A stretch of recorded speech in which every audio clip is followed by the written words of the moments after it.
up and welcome back to my channel. My name is Bemi Badmus. Thank you so much for stopping by today. If you're new to my channel, welcome. I create content on purposeful and intentional living, relationships, the world around us, particularly motherhood and womanhood, and sharing my parenting struggles so that every woman out there or parent out there can know that they're definitely not alone in this journey. So today, guys, I'm going to be sharing with you a couple of habits that I have always imbibed, and particularly this year, it has helped me stay grounded. It has helped me with my work, my office work. I'm a working mom. It's helped me with my relationship with my family and my loved ones. It's helped me in every area of my life, even with content creation and pretty much everything that I do. And with everything that is going on around the world, there's so much noise about so many things. It's really helped me stay in a place of intentionality about my life and moving forward with my life and not, dragging myself backwards. It's just 5 habits that I definitely cannot do without. It helps me stay beautiful.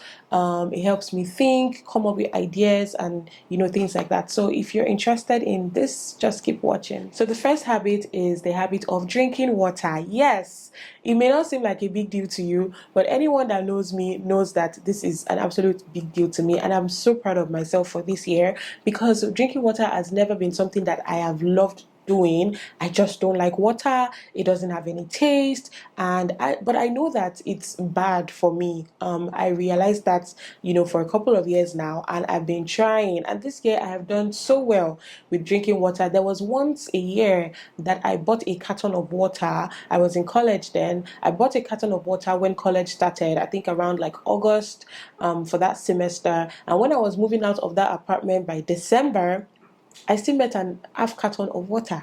So I was always drinking soda. So I have developed and tried all these years to incorporate and imbibe the act of drinking water. And honestly, this year I finally found my footing and I've been so proud of myself. So what I just do is that first thing in the morning, I have a bottle of water beside me by my bedside. So as I wake up, the first thing I do before even doing any other thing is to drink water. And once I start my day like that, the rest of the day is just going to go by. And it's made me feel lighter, it's made me feel better. And yeah, I strongly recommend it. If you're somebody that you find yourself struggling to drink water, just start your day with drinking water, and trust me, the rest of the day, when you're given an option between soda, juices or water, you definitely pick water just because you started your day with water. I don't know how it works, I don't know what the gimmick is with it, but that's how it works for me. Okay, so the second habit that I have formed is spending quality time in the presence of God. We're in the 9th month in the year, and honestly, I am so proud of myself this year. I have literally woken up every single day and spent quality time in the presence of God. And now when I say spending quality time, it's not just reading your devotional, it's not just, saying your morning prayers. It's also like just being calm and resting your mind and not thinking about anything and just waiting for God to talk to you. Basically, like I don't even know how to explain it, but just sitting down in the presence of God. You can sometimes I get all this deep soaking 1 hour playlist on YouTube, and I just play it and I just calm my mind, close my eyes. I try, your mind wants to start drifting and thinking of your day, how you're going to spend the day and things like that. But no, like I just sit down and just tune out the noise, tune out everything going on around the world, and just have a conversation with God. Literally just, talk to Him and listen to Him, because with the hustle and bustle of everything that happens in this world, it's so quick for us to forget to spend time with God. It's so quick. It's almost like a routine. Oh, let me just open my phone, just go to my Bible app and just read whatever Bible scripture is there or whatever devotional that is there and just call it a day, and not actually spending quality time in the presence of God and having a conversation with Him. So God is not that one person that people look at like is one untouchable president that you have to prepare for, you have to prepare to go and meet and things like that. Like God is literally our friend. Like it's just right beside you that you can have conversations with. And some of the things I've heard God tell me this year as helped me tremendously this year. Over the years, I haven't actually sat down to actually listen to Him talk to me or have conversations with Him. But this year, I did that since the beginning of the year. And honestly, it's been very helpful, especially when I have fears. Like, my fears, the way they get allayed, the scriptures that drop in my mind, scriptures that drop in my heart that I then have to meditate on, it just helps me in so many ways. So I urge you, if you are not the kind of person that you spend quality time with God, you probably just have 5 minutes, you wake up from bed, you have 5 minutes, just read your devotional and just go it. Yes, that is good, that is very nice. I do that too. I read my devotional, I pray, but just having to spend quality time with God, it changes the game. It's a game changer, honestly. You just have to try it for yourself to understand it. So if that means you have to wake up earlier than normal so that you can have that quality time with God, absolutely. Just do that so that you can experience it. Okay, so the next habit that I formed this year that I absolutely cannot do without is doing my skincare routine in the morning. God. Like, even if there are times that I will skip out on my skincare routine in the evening, there are times that I will do that. Yes, I'm not even going to lie. Sometimes I'm just very tired. I just hop in bed and just, call it a day. But the morning routine, I never skip out on that. Like, that is an habit that I have formed so much and has helped me tremendously. As you can see, I always do my skincare routine. I cleanse with a cleanser, I use a toner, I use my vitamin C serum, I use a niacinamide acid, and I use my moisturizer, and I always end it with sunscreen. Oh yes, and my lip balm every day, all day, and it works so much for me. The process of also like applying my skincare is also very therapeutic for me. I also get to think. That's a lot of my content ideas came when I was doing my skincare routine. Fun fact, because just staring in the mirror and just cleansing with my cleanser, sometimes I stay there for how many minutes? I know you're supposed to cleanse for how many minutes, maybe 60 seconds, like they say, but I just keep going. You know how you're just thinking, you're just in a trance.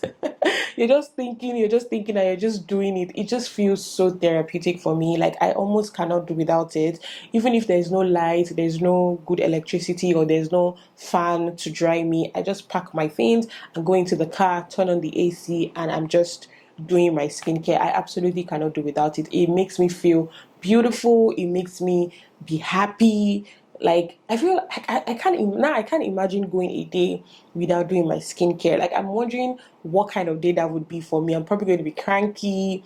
I don't know. It's just going to be a different vibe.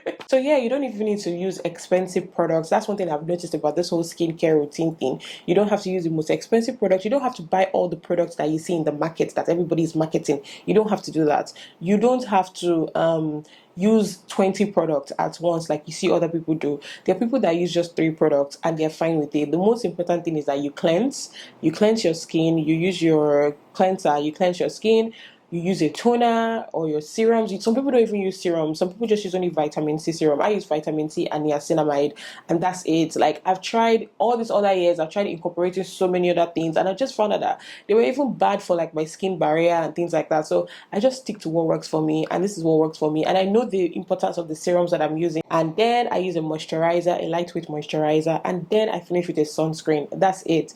No doing too much. Don't do too much. Don't jump on the bandwagon. If you don't know what a product is supposed to do for you, don't jump on it. Pretty much. My nighttime skincare routine too is very basic, very basic. One day I'll make a video and show you guys. Okay, so the next habit that I cultivate every morning is that I spend time with my daughter. So it doesn't matter how late we are in the morning. I'm not one of those people that will go and, oh yeah, we are going. No, it doesn't matter what time she wakes up. I would still embrace her. I would still hug her. I would ask her. Like, there are times she's told me that she had a dream, and we'll talk about it. As little as she is, she's 3. She'll tell me, oh, I was at the restaurant. Oh, I was at this with mommy and daddy. Things like in the dream. She would even now. It's almost like once she sees me and she has a dream, she'll be like, oh, mommy, I had a dream, and we talk about it. So I try to spend quality time with her. I'm a working mom. I don't have the luxury of being with her all through the day. She goes to school.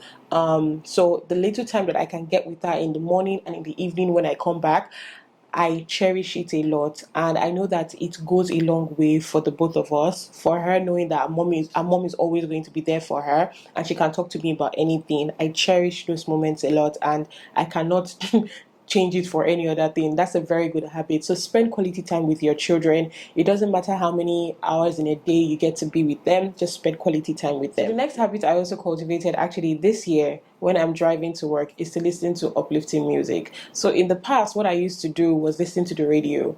I have my favorite channels, 99.3, 91.3, channels like that. And I listen to the radio and I realized that I always ended up when I get to work, I was always feeling very angry. And that's because the news would have told me one bad thing happened, this bad thing happened, that bad thing happened.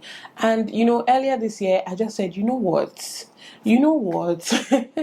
I need to have my sanity intact because I'm going to work. I don't know what I'm going to meet at work. I have bosses, I have colleagues, I have people to deal with. There's so much going on at work. So I need my zen. I need to feel good before I get to work so that I can be productive at work. So then I listened to uplifting music. I started listening to uplifting music in the car. I created a whole car playlist for myself. I actually created also a car playlist for my daughter. So when I'm driving out to school, we play our own playlist. I curated a bunch of really nice Christian children's song for her, and she loves them. She sings along with them. She would even say, "Mommy, I want play this one. Don't play that one." So as soon as I drop her off, I switch to my own playlist. That helps me a lot. It's filled with deep gospel songs that I'm singing along to. It's making me happy. So by the time I get to work, like there's nothing you want to tell me. Like sometimes I get to work, I come out of the car, I plug my earphones, and I'm still listening till I get into the office. But then I have to remove it in the office because if you don't say good morning to people, they start taking it out on you, or they start making you feel like you're a big girl or whatever. So I then take it out when I get to work. But that 45 minutes, 1 hour drive to work makes me so happy because I listen to this music and I just feel alive. It just makes me happy. And then the last but not the least habit you would see me do in the morning as soon as I get to work is to open my diary or my journal, like some people call it, and just write what I am grateful for that day or for the day before, or just write what I'm grateful for, like a gratitude book. It's actually a book that contains, like, I have my messages and things there and my goals for the year and things like that there and things I aspire to do. So I just open it and I just write a one-liner. I don't write too much story. Sometimes, yes, inspiration comes and things, I start writing plenty things, but it just makes me happy because the funniest thing is that it's not every time I go back to that journal, but whenever I do open it, maybe I'm looking for something and I stumble on something I wrote like 2 months ago, I'm happy. It makes me happy. So that is one thing that I said, okay, you know what? I must be doing every day. Even if it's a one-liner, I am grateful to God for this. I am thankful to God for this. I do that every morning. And honestly, it has helped me so much because if you live in Nigeria, you know everything that is going on. And just dwelling in that space of continuous bad news and bad things happening to good people every now and then, and just people being corrupt and things like that, it just there's this thing it does to you, makes you angry all the time. But now I find out that when I hear all this, I just laugh and I thank God. And I come here, I tell you guys, I just say it in Yoruba. I say things like, God will continue to cover our secret. A lot of times we don't even know how we're feeding. Prices of things have skyrocketed, but you just see me being cheerful and coming to project that on you guys so that you guys can also bask in that cheerfulness and be happy about your life. Because honestly, at the end of the day, we owe all gratitude to God. Just being alive alone, it's a very big thing to be thankful to God for. So yeah, so I implore you this morning to form your own habits that will help you in the long run, that will help you achieve the things you want to achieve, your goals and aspirations, and spend quality time with your family and love yourself and embrace yourself and things like that. It's part of the reason why people ask me, oh, how do I feel comfortable in my skin as a plus size lady? It's these habits that I've formed. Like, they make me happy. Are there days that I have bad days? Oh, so many days, especially at work, so many days. But then, just doing all these things helps me feel a lot better. There were days that when I'm driving to work, I used to have so much anxiety those days. Like, my heart would be beating that I'm going to work again. But now I don't even feel I don't feel anyhow. I feel great. I feel happy. A lot of times I also come out here to talk to you guys before I go to work. And yeah, I'm happy about it. Thank you guys so much for watching. Just here, like I said earlier, to urge you guys to form your own habits. If you want to incorporate the ones I just mentioned, please feel free to do that. Incorporate it. Try it out for a month. 2 weeks. Okay, let's start with 2 weeks. Try it out for 2 weeks, because I think they say that when you cultivate an habit, or when you do an habit for when you do things continuously for about 2 weeks or 3 weeks or so, you then get used to it, right? So I think you should just try it out and see for yourself and see if you see changes in your lifestyle, and then you can know whether to proceed or what to remove or what not to remove, or what to add or what not to add. Anyways, thank you guys so much for watching this video. I hope you guys enjoyed it. I'll definitely see you guys in the next one. Don't forget to share, like, and subscribe to my channel, and leave a comment in the comment section down below. Bye guys.